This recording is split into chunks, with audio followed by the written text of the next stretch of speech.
ጠይቀዋል ማለት ነው። እንግዲህ ሁላቸውም ተሰባስበው አራታቸው ወደ ፖሊስ ጣቢያ ለቃለ መጠየቅ ሮቤልን ይዘውት ሄዱ ማለት ነው። ኢንስፔክተሩና ፖሊስ ጣቢያ ሄዶ ደግሞ ማርቲ እንዴት ነች? ምንድነው የተፈጠረው ሲለው ሁላቸውንም ተጠርጣሪዎች ይዣቸው መጥቻለሁ ብሎ ይነግረዋል ማለት ነው። ምንድነው የተፈጠረው ሲለው እንግዲህ አንዲት ተጠርጣሪ ይዤ መጥቻለሁ። ምንድነው የተፈጠረው ነገር ምንድነው ብሎ ሲጠየቅ ኢንስፔክተርም እንግዲህ ጉዳዩ እንዲህ ነው። አንዲት የምታግዝ ታደለ ያመጣት የቤት ሰራተኛ ነች። እኔ ግን የጠረጠርኩት ያቺኛ የምንፈልጋት ሴት መሆኗን ነው።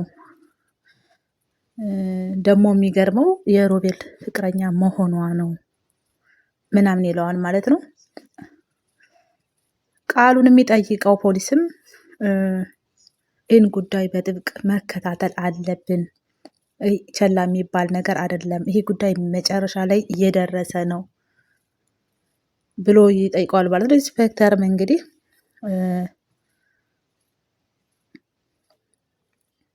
ከጉዳዩ ጀርባ ማን እንዳለ ማጣራት አለብን ይለዋል ማለት ነው። ፖሊሱም እንግዲህ ኢንስፔክተርን ጉዳዩ እንደዛ ከሆነ እንዴት የጉዳዩ ባለቤት ማን እንደሆነ ለምን አልተናገረችም እያለ ይነጋገራሉ ማለት ነው። እንግዲህ ፖሊሱም ታደለ ከወንጀለኛው ጋር ግንኙነት ሳይኖረው አይቀርም፣ ግንኙነት አለው ይለዋል ማለት ነው። ኢንስፔክተርም የዳዊት ገዳይ ታደለ ሳይሆን አይቀርም፣ እውነት ነው እንግዲህ እሱ ተጠርጣሪ ነው እያሉ ታደለን ተጠርጣሪ እያደረጉት ነው ማለት ነው። ከወንጀሉ አላመለጠም ማለት ነው።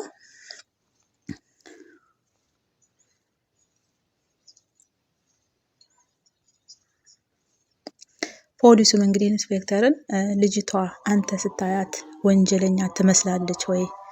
አንተ እንደምታስባት አይነት ሴት ነች ወይ? ሰራተኛዋ እውነት ማርቲን እንደሚለው እንደዛ ፍሬን እንደዛ ታደርጋታለች ወይ እያለ እየጠየቀው ነው ማለት ነው። ለምርመራው አስፈላጊ ነው። ልጅቷም እንግዲህ ኢንስፔክተርም እንግዲህ ልጅቷ ስትታይ በጣም ምስኪንና የቤት ልጅ ትመስላለች፣ ስለት አንስታ እንደዛ ፍሬን የምታደርግ አትመስልም፣ ህይወት እንደዛ የምታደርገው አይደለም። እዚህ ላይ እንግዲህ ሮቤልን መያዝ እንዳለበትና ሮቤል መጠየቅ እንዳለበት ነው ያደረጉ ያሉት። ሮቤልም ይያዝና ስለ ህይወት ንገረን እያሉት ነው ማለት ነው። ሮቤልም እንግዲህ እናንተ የምታውቁትን ጠይቁኝ፣ እኔ የማውቀውን ነገር እናገራለሁ እያለ ነው። ኢንስፔክተርና ፖሊሱም እንግዲህ ህይወትን የት ነው የምታውቃት ብለው ጠይቀውታል ማለት ነው። እሱም ትንሽም ቢሆን አብረን ቆይተናል፣ ህይወት አጋጣሚ በተፈጠረ ነገር እንጂ እንደዚህ የምታደርግ ሰው አይደለችም በማለት ቃሉን ሰጥቶላታል ማለት ነው። እነሱም ደግሞ እሱን ለኛ ተወው፣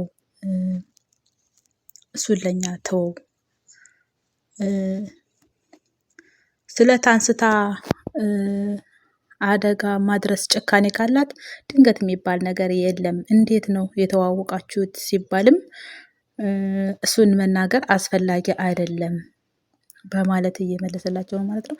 ከየት እንደተዋወቁም ቢጠየቅ አልመልስም፣ ከገጠር ብቻ ነው የመጣችው እንጂ የማውቀው ነገር የለም እያለ ነው ማለት ነው።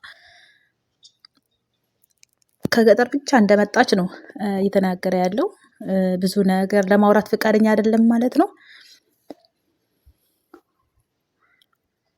እነሱም ደግሞ እንግዲህ ሮቤልን እንዴት ነው አንተ ስለሷ ማንነት ሳታውቅ ስለ ፍቅር ደረጃ የደረሳችሁት ሳታውቃት እያሉት ነበር ማለት ነው። እሱም ደግሞ በጣም ጥሩ ልጅ ናት፣ ለእኔ ለፍቅር የምትሆነኝ አይነት ሴት ስለሆነች በዛ ነው የተዋወቅነው ለዛ ነው እኔ ጋር የቆየችው እያለ ነው ማለት ነው።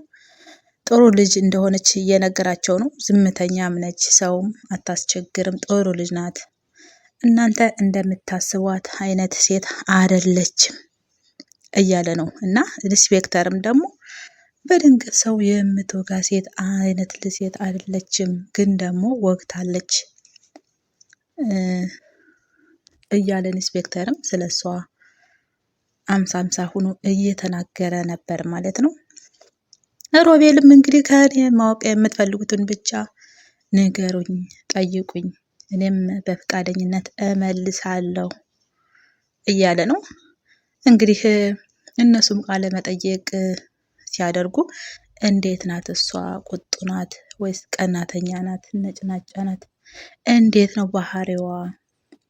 የልጅቱ ባህሪ ንገረን፣ ምን አይነት ባህሪ አላት? በማለት እንግዲህ እየጠየቁት ነበር ማለት ነው። የስነ ልቦና ችግርስ አለባት ወይ እያሉ ሲጠይቁት ነበር። እሱም ደግሞ በጣም ሮቤልም በጣም ረጋ ያለች ልጅ ናት፣ የተረጋጋች ልጅ ናት፣ እንዲህ የምታደርግ ሰው አይደለችም እያለ ነው ማለት ነው። እንግዲህ ኢንስፔክተርም እና እንዴት ነው ፍሬን ልትወጋት የቻለችው ሲል ጠይቆታል።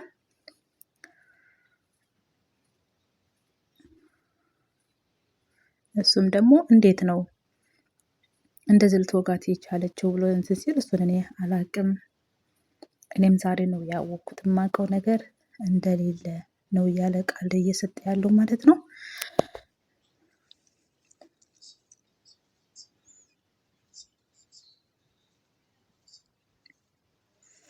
እሱም እኔ ለ2 ሳምንት ያህል ሮቤልም ለ2 ሳምንት ስልኳ ዝግ ነበረ፣ እኔ ምንም እሷ ጋር እየተገናኘሁ አልነበረም፣ በስልክም የማውቀው ኢንፎርሜሽንም ሆነ ምንም ነገር ስለ ህይወት የለኝም፣ እኔ ምንም የማውቀው ነገር የለም እያለ ቃሉን እየሰጠ ነው ማለት ነው። ዛሬ ግን ደውላ ናና ውሰደኝ ብላ ዛሬ ደውላ ነው ድንገት የነገረችኝ እንጂ እኔ ምንም የማውቀው ነገር የለም እያለ ነው ማለት ነው። እና ና ውሰደኝ፣ እኔ በጣም ችግር ውስጥ ነኝ፣ ችግር ውስጥ ገብቻለሁ ብላ ዛሬ ነው የነገረችኝ ብሎ ቃሉን ሰጥቷል ማለት ነው።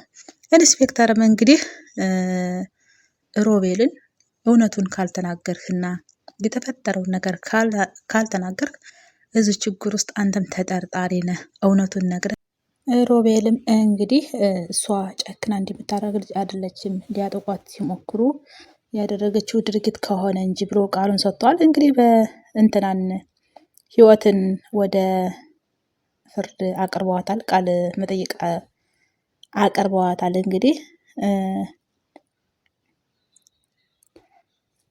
ህይወትንም እንግዲህ እኛ ከአንቺ የምንፈልገው አንድ እውነት ብቻ ነው፣ ምን እንደተፈጠረ ንገሬን፣ እርጅን፣ እማትረጅን ከሆነ ግን ከፍተኛ ቅጣት ነው የምንቀጣሽ፣ ከረዳሽንና ከተባበርሽን ቃልሽን በአግባቡ ከሰጠሽ ደግሞ እኛ አንቺን እንረዳሻለን፣ ቅጣቱንም እናቀልልሻለን፣ ተግባባን ብሎ በማስደንገጥ ይጠይቃታል ማድረስ።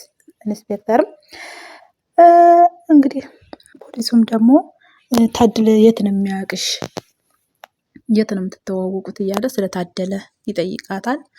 እሷም ደግሞ ስራ እንድሰራ በቤት አጋዥነት ነው ፍሬን እንዳግዛት ነው ያስገባኝ እንጂ እኔ ምንም የማውቀው ነገር የለም ብሏል ማለት ነው።